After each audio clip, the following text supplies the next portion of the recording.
Hello, how are you guys all doing? It's the man, the myth, the legend, Quad MFT here, and in today's video, I was here to talk about to you guys today, well, I still am here to talk about to you guys today this FP6 Chem Strike. Now, I don't necessarily get all my kills with the FP6 shotgun. I believe I get 19 or 20 because I was using hardline, so that makes the Chem Strike 24 kills with your gun, not 25 of course, but I could have gotten 22 with my FP6 shotgun, or I could have gotten 19. I don't know, somewhere in between there, but later on I pick up an ST2010, so of course the majority of the kills, I believe like 70 or probably like 85% of the kills were with this shotgun, which this shotgun, it's actually really good if you're using the attachments that I'm using. And speaking of the attachments that I'm using in this gameplay on the FP6 are the grip and the muzzle brake. Now, you'd really be surprised how big of a difference the muzzle brake can be, but I'd say try it out. I mean, of course, using a suppressor on a shotgun is really never ever suggested, but as you can see, like the first minute of this gameplay, I've already got like 10 kills, which is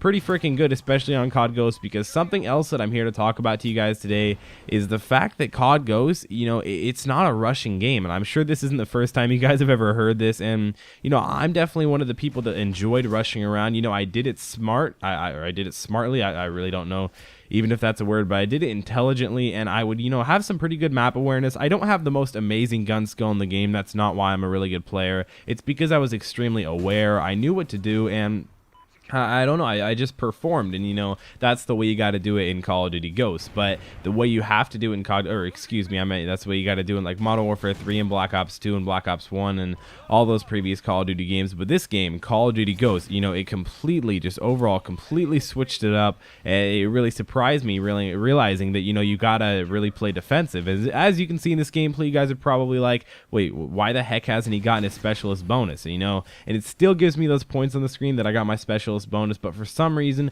there's always a glitch with shotguns. It's not always it's very inconsistent. I don't know what I really did to be able to get this glitch. It's definitely not a good glitch. It makes it so whenever I actually get on my specialist bonus that I don't actually get the perks, and even the little, you know, the little yellow star symbolizing that you have all your perks that you selected before the game started, you don't get those. And it's really, yeah, I feel like if I would have had that, because I would have unlocked Scavenger and I would have been able to use my FP6 shotgun a little bit more instead of having to pick up this SC2010 now.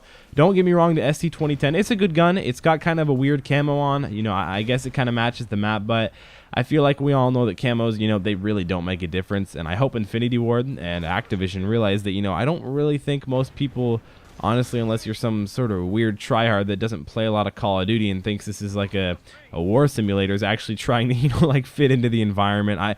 I remember way back when me and my friends used to do that. If it was like a winter map, we'd have a separate class set out with our winter sniper rifles, and we'd camp up with the thermal sight and all that. But you know, also the thermal sights were never really good on winter maps because it was always white. But I don't know why I really remember that. I don't really ever use the thermal sight unless it's on the Lynx sniper rifle, which that thing goes off. If you guys didn't see my live comm, I'll link that on an annotation on the screen right now, or I probably already did a little bit before. But again, guys, you can see that I've got like 2 shells left in my FP6, and I'm getting a little bit scared. So again, I had to pick up this SC2010, and so far I think I have 3 kills with the SC2010. I fast forward this part just a little bit, just because I don't really want to bore you guys, because, you know, I said earlier in COD Ghost that you kind of, you know, you got to play more of a defensive role. You know, you don't really have to camp, but, you know, you're definitely not going to be someone that's constantly rushing around like you could, like J Nasty could back in Modern Warfare 3, or Green Goblin, or the Mark J. Those guys, you know, even myself, which I had a lot of kills in Black Ops 2. I think I even one point got like a solo 175 kill game in Ground War Dom,